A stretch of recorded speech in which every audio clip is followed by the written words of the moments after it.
नमस्कार मित्रों, मैं Vishal Singh BCom e learning में आपका स्वागत करते हैं। आज नए प्लेलिस्ट जैसा जिसके विषय में मैंने पिछले वीडियो में आपको दिया है, public finance meaning, definition and subject, इसके सेकेंड पार्ट को आज हम आपको बताना चाहते हैं, स्कोप, नेचर एंड इंपॉर्टेंस। सर्वप्रथम पब्लिक फाइनेंस के विषय में छोटी सी व्याख्या आपको दे देंगे। डिटेल्स मैंने पिछले वीडियो में दिया है, लिंक पे आप जाके देख सकते हैं। पब्लिक फाइनेंस के अंतर्गत revenue and expenditure in total works in the public system, या किसी व्यक्ति का अध्ययन नहीं होता है, टोटल पब्लिक लोगों का अध्ययन होता है। इसके अंतर्गत सोशल वेलफेयर इन वर्क, सामाजिक हितों को ध्यान रखते हुए कार्य किए जाते हैं। Public financing the scope, in scope को 3 भागों में विभाजित किया गया है। फर्स्ट है effect allocation of the resource, संसाधनों की अनुकूलता का आवंटन। किसी भी कंट्री में जो भी उनके संसाधन है वो टोटल पॉपुलेशन के आधार पे सभी लोगों में बराबर वितरण होना चाहिए, असमानताएं नहीं रहती होनी चाहिए। गवर्नमेंट इस पर अपनी रेवेन्यू लेती है तो एक्सपेंडिचर करते समय वह ध्यान रखना होता है कि रेवेन्यू जो वो प्राप्त कर रही है, प्राप्त करने वाला व्यक्ति या रेवेन्यू न देने वाला व्यक्ति, जो poor person in the country, उस कंट्री का सबसे छोटा व्यक्ति जिसकी आय कम है, उसको दैनिक आवश्यकता की सारी चीजों की पूर्ति उसे आपको करनी पड़ेगी।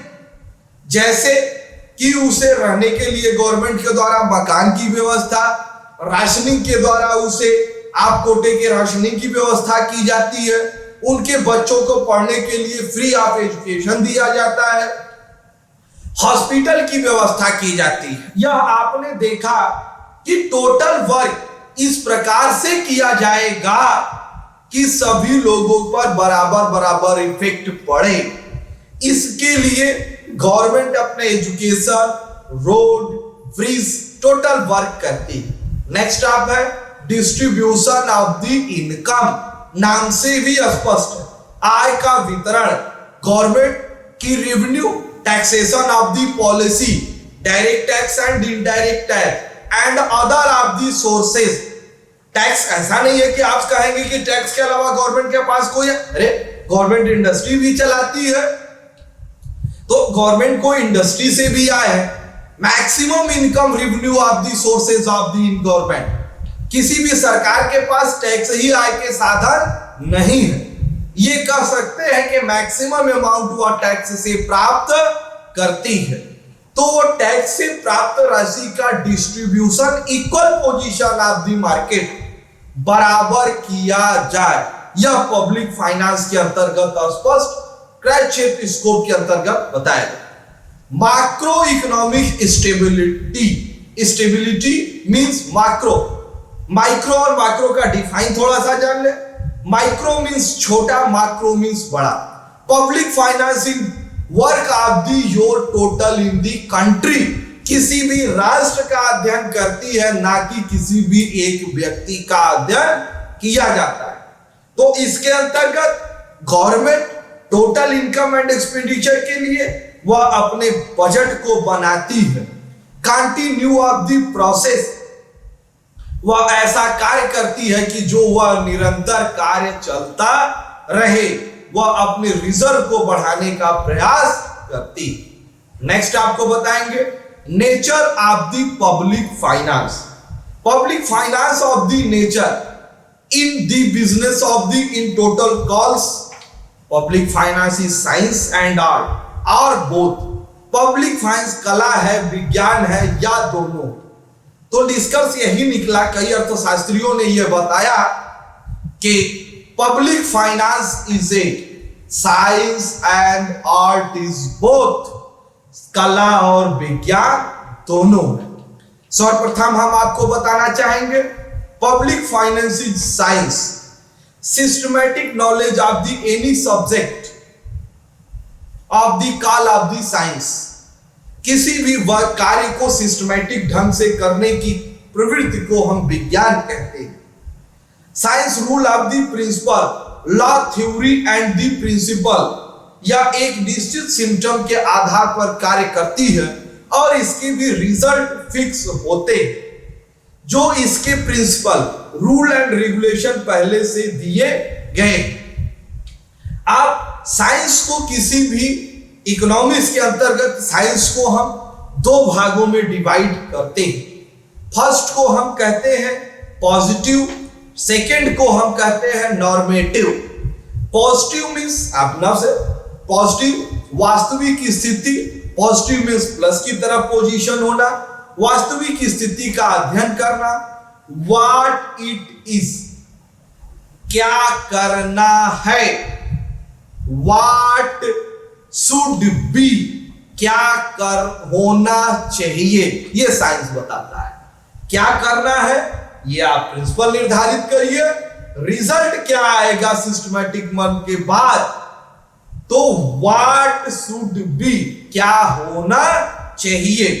Physical policy in the effect of the total in economics, यह साइंस के अंतर्गत इसे स्पष्ट कर। Normative, public finance in normative, normative means order of the system, आदेशात्मक व्यवस्था, आय के आइडियल डिस्ट्रीब्यूशन, आदर्श वितरण, एम्प्लॉयमेंट ऑफ द सिस्टम, रोजगार बढ़ाना, decision of the system, total development of the economic system.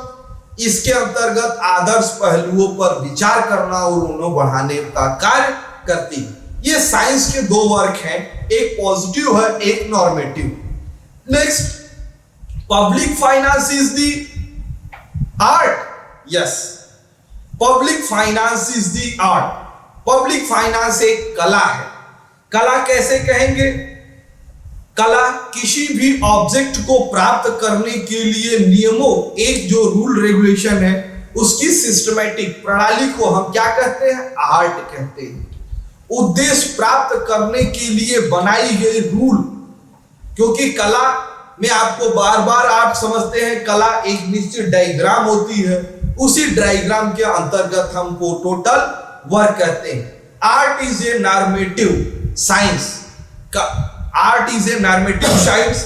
Normative उन पहलुओं की पूर्ति करने का प्रयास करता है कि जो कला के अंतर्गत शामिल किया जाता है। सरकार की फाइनेंशियल पोजीशन को चलाने के लिए या टोटल बजट का फंक्शन इसके अंतर्गत तैयार की जाती है। नेक्स्ट आपको बताएंगे importance of the public finance.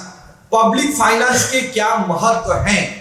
First आपको बताएंगे हेल्प इन द गवर्नमेंट, क्योंकि यह total income, revenue and expenses, government के टोटल रेवेन्यू एंड एक्सपेंसेस बनाती है।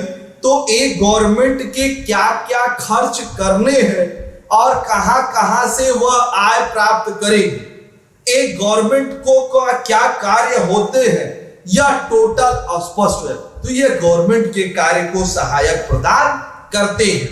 Next, importance of the economics plan, क्योंकि जो भी प्लान हम बनाते हैं तो एक्सपेंस तो बना दिए, तो इनकम भी यहीं से पब्लिक फाइनेंस ही स्पष्ट कर देता है, जिससे आप अपनी आय को स्पष्ट कर देते हैं।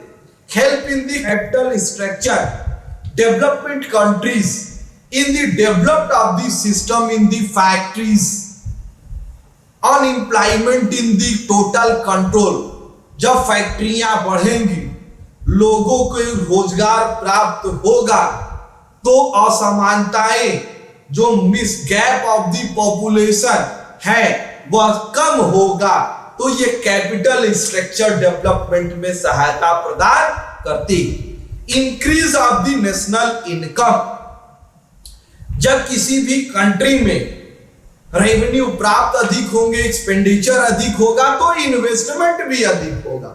जब इन्वेस्टमेंट अधिक होगा तो सर्व करने वाले लोग अधिक होंगे, आय प्राप्त होगी, व्यक्ति की आय बढ़ेगी, लोगों की आय बढ़ेगी, तो नेशनल इनकम, राष्ट्रीय आय में भी वृद्धि होगी। तो help in the increase of the total income. Next, economic stability, क्योंकि आय और व्यय का वितरण किया जाता है, दोनों को प्राइस एंड डिमांड दोनों को कंट्रोल करने का प्रयास करती है जिससे मार्केट में मिस गैप न हो सके। Next, increase of the unemployment, बेरोजगारी को कम करने का प्रयास करती है, उद्योगों को बढ़ाती है।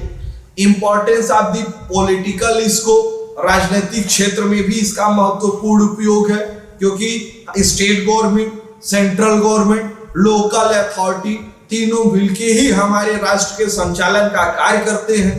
तो ये पॉलिटिकल, क्योंकि आप इलेक्टेड ऑफ द कंट्रीज, क्योंकि यहाँ पर चुनी हुई सरकार होती है, वह खर्च करती है, तो उनके टोटल सिस्टम में यह सहयोग है।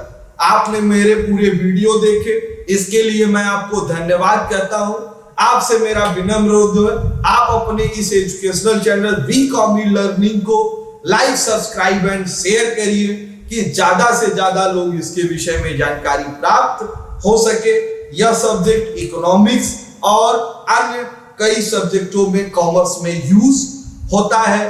आप मेरे नेक्स्ट और भी कई सब्जेक्ट के प्लेलिस्ट में जाकर के देख सकते हैं। धन्यवाद।